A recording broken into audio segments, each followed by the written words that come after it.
hoy la ministra de Comercio decían María Sonsoles, ahora es Sonsoles García. Qué gusto de saludarla. Vamos a comenzar esta entrevista con usted.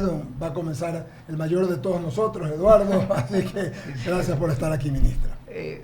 Muy buenas tardes, muy buenos días. Estoy en las tardes porque yo salgo en la tarde. Qué gusto estar aquí contigo, ministra. La verdad es un honor tener a María Sonsoles García, justamente una buena amiga, pues, y una persona que está dándolo todo por el país. La verdad es que es muy chévere, porque el día que me lo comentó un buen amigo, el doctor Orlando, la verdad que me pareció increíble y la suerte, y muchas gracias, agradecerte pues por la entrevista.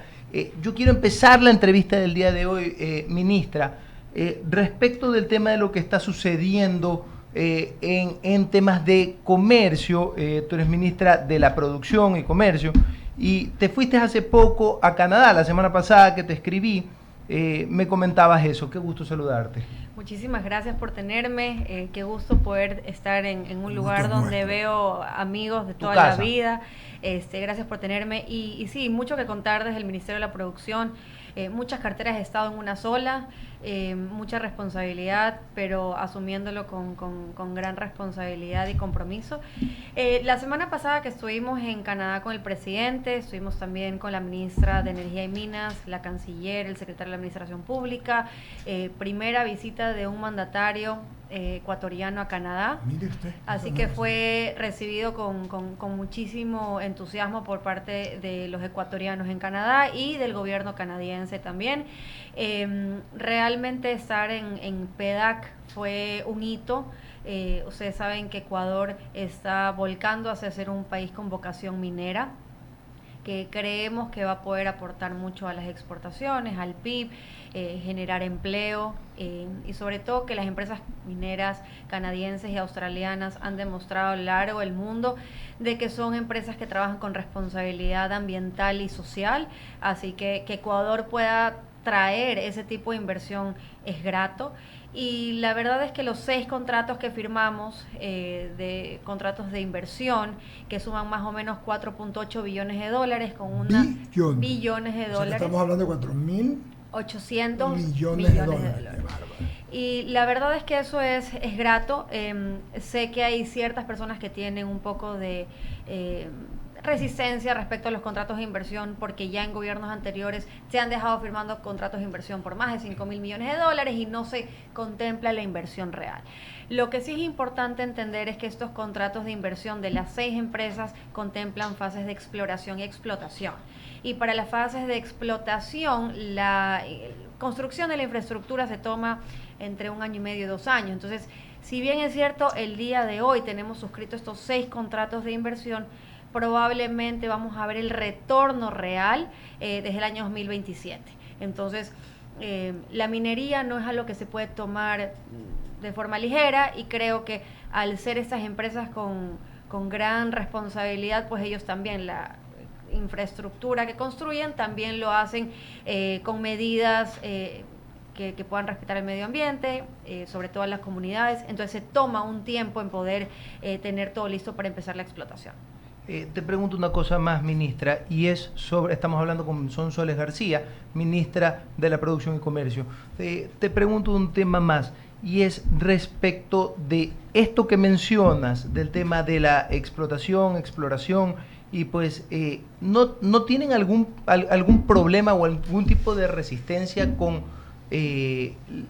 la consulta previa, libre e informada? Y pues con lo que estableció la Corte Constitucional, ¿cómo va a hacerse con el tratado, basándose en el tratado de la OIT? Porque es importante reconocer esa parte, porque hay otras personas pues que son los dueños de las comunidades. ¿Cómo van a hacer con ellos? ¿Cómo va a ser? Porque la consulta es muy importante. Consulta no es informar, eso es algo que debemos de recordarlo. Cuéntanos un poquito. Sí, yo creo que con todas las que nos hemos reunido, con la ministra de Energía y con el presidente, muchas de estas empresas están avanzando mientras que se decide cómo se va a hacer legalmente la consulta libre e informada a las comunidades. Se está avanzando en hacer la socialización y realmente confirmar con las comunidades que primero entiendan que van a ser parte del proyecto, segundo que puedan también comprender cuál es la magnitud de la inversión y de la generación de riqueza que puede dar a los sectores aledaños. Y yo creo que la mayor pregunta de todos ellos es: ¿esto va a una cuenta única del Estado o realmente va a haber una retribución a su comunidad per se? Y yo creo que en ese sentido el Estado ecuatoriano, liderado por el presidente Noboa, está comprometido a que las comunidades sientan el respaldo de que no se va a extraer para que esto vaya a una cuenta única y que no sea devuelto a las comunidades. Y el beneficio sea para todos, la verdad que es muy bueno. Yo, Sierra Ramiro. Ministra, a mí me encantó lo de Canadá. Me encantó desde el año pasado que lo vengo escuchando, porque a través del tiempo, Eduardo, Ramiro, Jaime, hemos visto cómo los TLC, los Tratados de Libre Comercio, han beneficiado al Ecuador. El de China recién se firmó, lo vamos a ver a posteriores, pero los que se hicieron con la Unión Europea, luego que se hizo con los países del norte de Europa, le han dado respiro al Ecuador. Y acá, en esta ciudad donde amamos el comercio y vivimos del comercio, importa. Y entonces, yo quisiera hablar un poquito, que nos cuente qué perspectivas le ve usted, María Sonsoles García, ministra, al TLC con Canadá. ¿Se puede hacer realmente? ¿Qué tiempo demoraría? ¿Y qué nos traería de bueno? Que eso es lo que yo quiero para el pueblo ecuatoriano.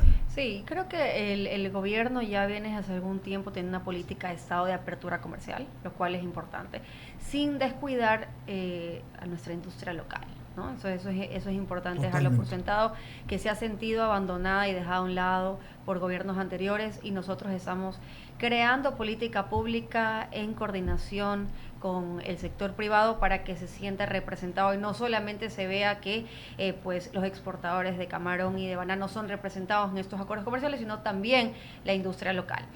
Dicho eso, Canadá, iniciaremos las negociaciones con Canadá, que tenemos economías complementarias, a finales de abril. Se tenía previsto que iniciemos a finales de marzo, pero falleció un ex primer ministro y están en una vacancia, entonces vamos a empezar a finales de abril. Se prevé que nosotros podamos incrementar aproximadamente 40.000 plazas de empleo durante el tiempo de la implementación del acuerdo comercial.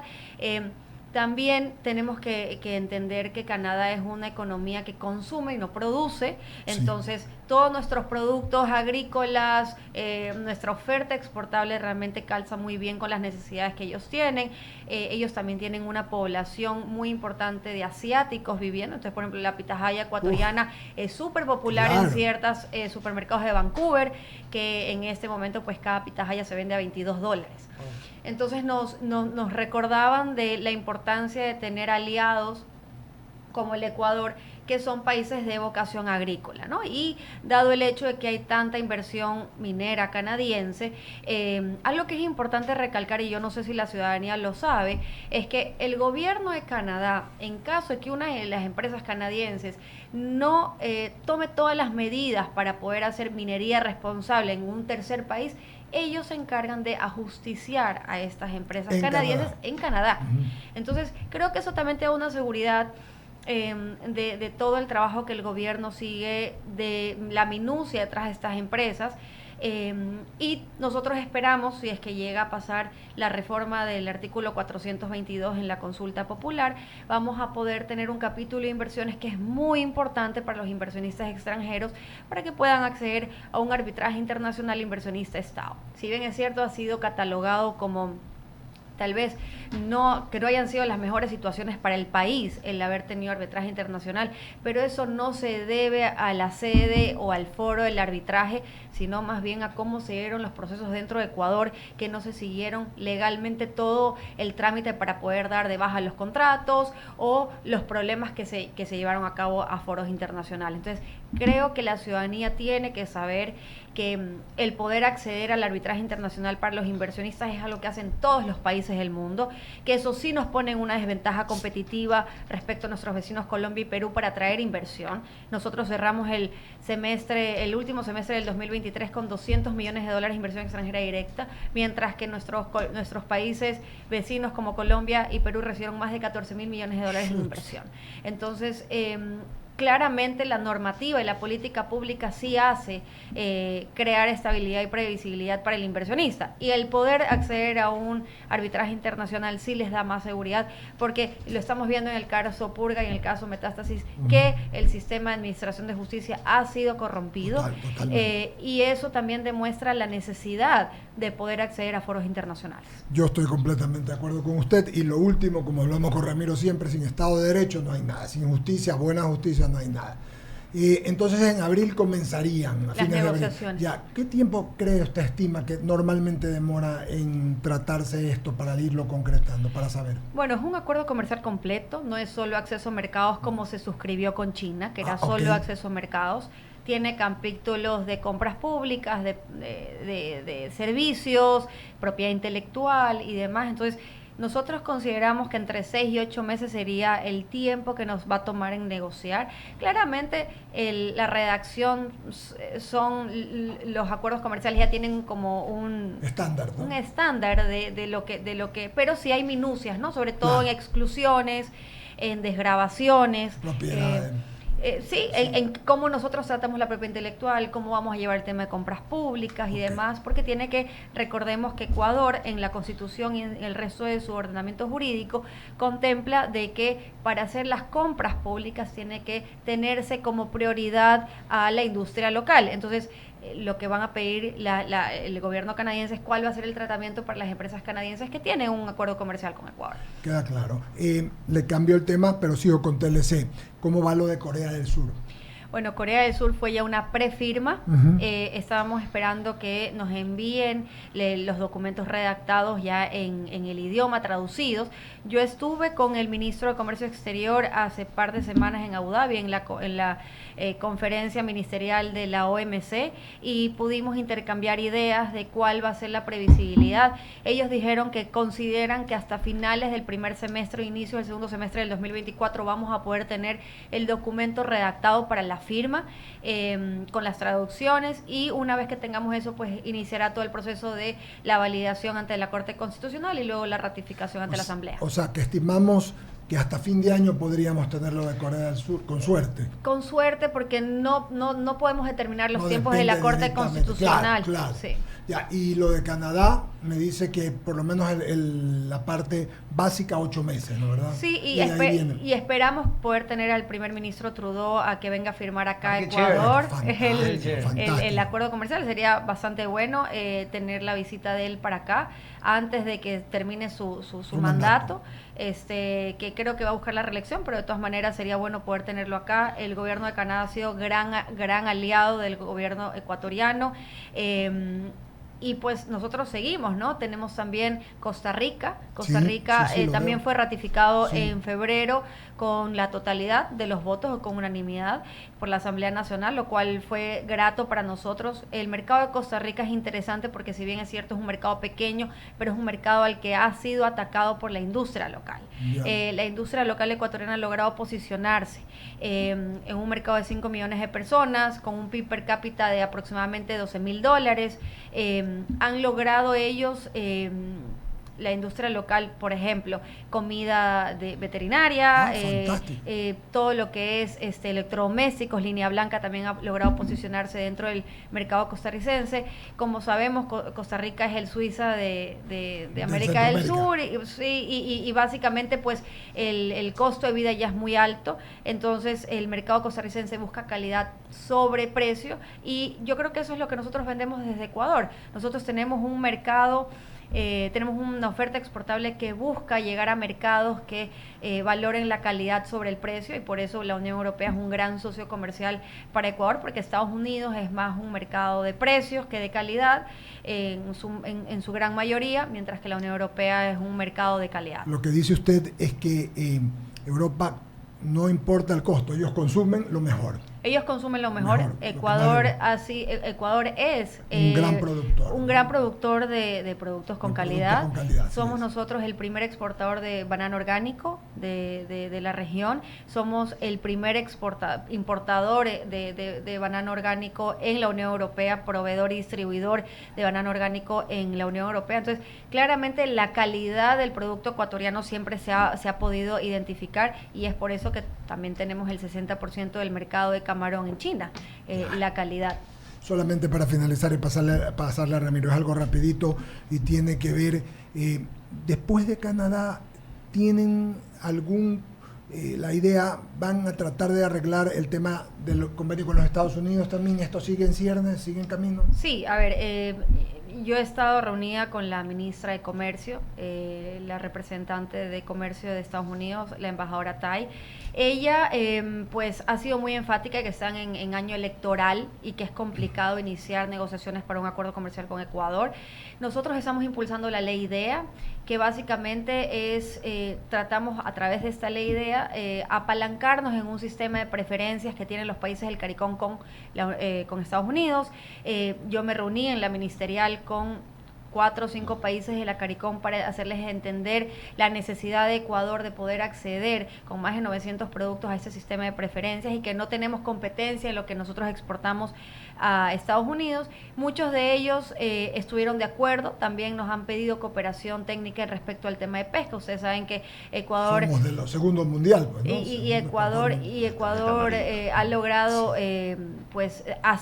cumplir con todas las observaciones y requerimientos de la Unión Europea de la tarjeta amarilla, que esperamos poder salir pronto también de eso. Entonces, estamos por un buen camino.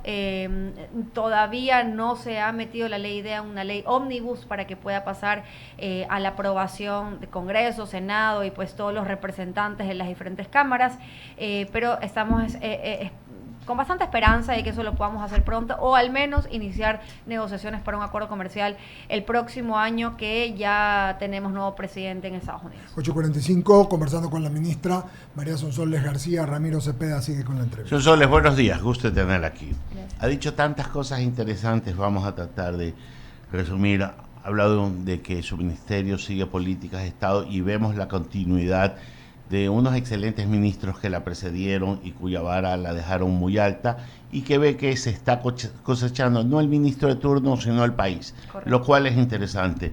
El tema del arbitraje que se pone en consulta para que pueda emitir hacerse los contratos con las cláusulas compromisorias para poder someterse a árbitros, bien sea la Cámara de Comercio de París, la CCI, o en Nueva York o en el sur, donde haya arbitraje internacional, es importante.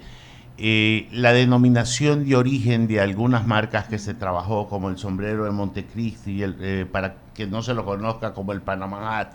Y aquí tuvimos sentado al embajador francés, que nos hablaba también de una comisión que vino a ver sobre la pepa de oro, sobre el café, cuyo origen, en contra de lo que nos enseñan en historia, termina siendo en nuestro país. Son retos que usted tiene. ¿Qué se ha hecho para trabajar la marca país como política de Estado y no para promocionar a X, Y o Z mandatario de turno?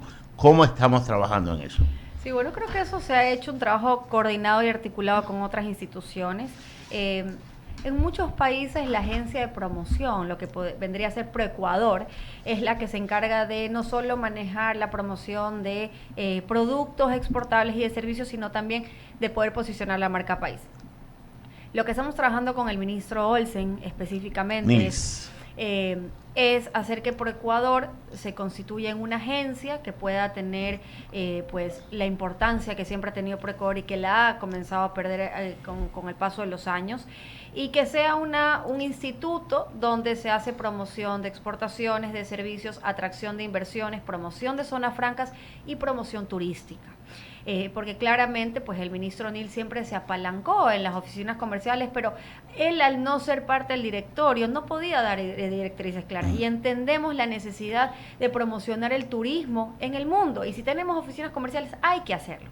Entonces estamos creando un directorio donde vamos a estar diferentes ministros de Estado, y la intención es poder dar directrices claras para que las oficinas comerciales no solamente sirvan cuando vamos los ministros a hacer una agenda con inversionistas, sino que también sirva para cuando vayan las empresas, que sirva cuando hayan ferias de turismo y que constantemente puedan promocionar el país. Eso es lo que nosotros necesitamos tener, embajadores de la marca país en cada una de las oficinas comerciales que tenemos en el mundo. Sonsoles, a mí de las cosas que me preocupa de los tratados comerciales es que muchas veces podemos quedarnos guindados cuando alguna de estas opciones se deja caer. Me voy a explicar.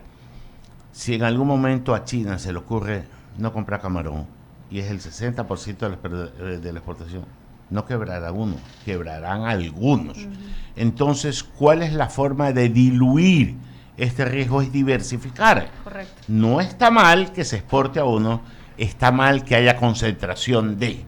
Correcto. ¿Qué se está haciendo para eso? Sí, bueno, una de los temas, creo, cruciales y fundamentales es entender que no podemos tener concentración en mercados. Lo que acabas de decir, Ramiro, es correcto. Si bien es cierto, es un orgullo para el ecuatoriano y para el sector exportador camaronero decir, nosotros atendemos el 60% de un mercado de 1.400 millones de personas. Claramente es relevante y no es fácil colocar esa cantidad de producto en otros mercados. Pero en las semanas pasadas que estuve en Emiratos Árabes, en la ministerial... Sí, que viaja, ministra. Me toca. Imagínense, tengo 4 carteras de Estado y tengo que estar en todo.com. Y realmente me pude reunir con el ministro de Comercio Exterior de Emiratos Árabes y veíamos que con ellos tenemos una balanza comercial positiva. Ellos compraron de Ecuador 600 millones de dólares, nosotros compramos de Emiratos Árabes 18 millones de dólares y ellos nos decían, nosotros estamos interesados en poder duplicar el monto de inversión que tenemos en Ecuador y el monto de compra que tenemos en Ecuador. Si bien es cierto, Emiratos Árabes son países pequeños en cuestión de... Con toda la plata del mundo. Con toda la plata del mundo, pero petróleo. cada vez más están haciendo puntos de residencia de extranjeros. Entonces, yo voy a estar en el mes de mayo, ojalá que el presidente me pueda acompañar, vamos a ir a hacer una gira de inversiones por algunos países del Medio Oriente, porque hay mucho interés de que Emiratos Árabes se convierta en un país que en el 2050 ya no dependa del petróleo, y aunque tienen 250 años más de petróleo. Entonces están invirtiendo en energías renovables, ellos compran camarón. Ven a futuro. Y ven a futuro, y ellos también tienen algo que se llama seguridad alimentaria dentro de su línea. Y ellos ven que Ecuador, que exporta más del 80% de lo que produce, lo exporta, ven la necesidad de apalancarse en países como Ecuador para la seguridad alimentaria. Entonces, si bien es cierto, en este momento no tienen una población como la tiene China, pero ellos pueden ser punto de entrada para los otros 70 países que están alrededor. Entonces, sí se vuelve interesante en poder explorar otros socios comerciales que no sean los mercados grandes a los que hemos estado acostumbrados. Sonsoles, mi tercera pregunta y última. Siempre es bueno mirar atrás para proyectarnos al futuro. ¿Tiene números sobre los beneficios y réditos que ha dado el haber firmado el tratado con la Comunidad Europea a lo largo de estos 4 años? ¿Eran? 7. 7. A ver, 2017. Sí, 7 años, me estaba perdiendo 3. 7 años, ya deben tener números. Sí, claro. ¿Cuáles son? Bueno, a ver, realmente lo interesante es poder identificar cómo ha crecido diferentes sectores. Por ejemplo, el sector de exportación de banano orgánico ha crecido en más del 30%. Lo he visto. Y eso, lo que yo podría hacer énfasis del mercado de banano orgánico... Y que tiene un mejor precio en Europa. Sí, claro.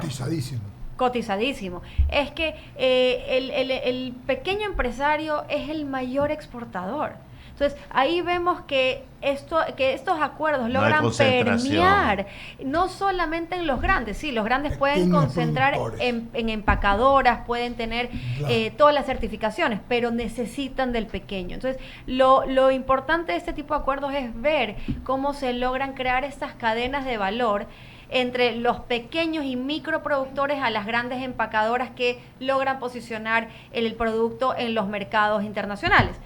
Tenemos también el sector del camarón que en los últimos 10 años ha crecido exponencialmente. Han crecido el 50% y una gran cantidad se va a la Unión Europea. Lo que yo podría decir es que hay otros sectores, por ejemplo, el sector de la pesca, que también se ha beneficiado, no solamente el atún, o sea, los enlatados, sino también la pesca fresca congelada, se ha beneficiado del acuerdo comercial. Y eso lo vemos trasladado a la ciudad de Manta, donde vemos pues que durante la pandemia, que se estaba terminando de concretar el acuerdo comercial, lo que mantuvo y sostuvo la economía de Manta fueron la pesca y pues fresca. Las grandes empresas que se encargan de enlatar el atún. Entonces, si bien es cierto, el producto ecuatoriano siempre ha tenido esto de arrastrar con el dólar, que nos hace un 30% más costoso en términos de costo de producción versus nuestros competidores que son Colombia y Perú, nosotros siempre logramos por calidad ser distintivos.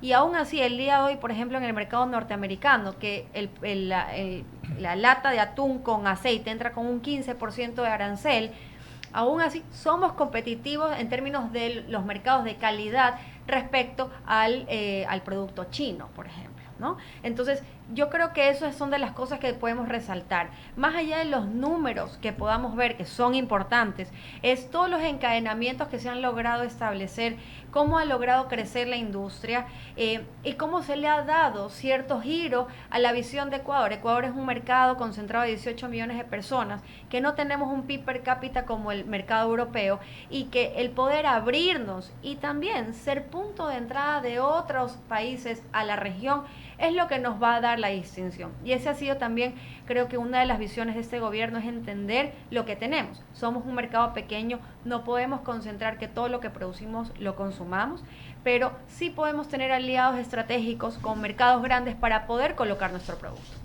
Jaime Velázquez con la última pregunta para la ministra, agradeciéndole a Sonsoles García que esté acá. Jaime, por favor, en plataforma, sala de redacción. Gracias, Eduardo. Bienvenida, buenos días, la verdad un placer tenerla por acá. Tengo una sola pregunta y es ¿cómo reacciona el gobierno ante las posibles, digamos, acciones que va a tomar la CONAI u otros ambientalistas con respecto a la explotación minera, que aparentemente no todos tienen el mismo chip? Yo sé que esto es un problema más bien político de la gente, de cambiar la manera de pensar. ¿Cómo se está preparando el gobierno para hacerles entender que esto es bueno para el Ecuador?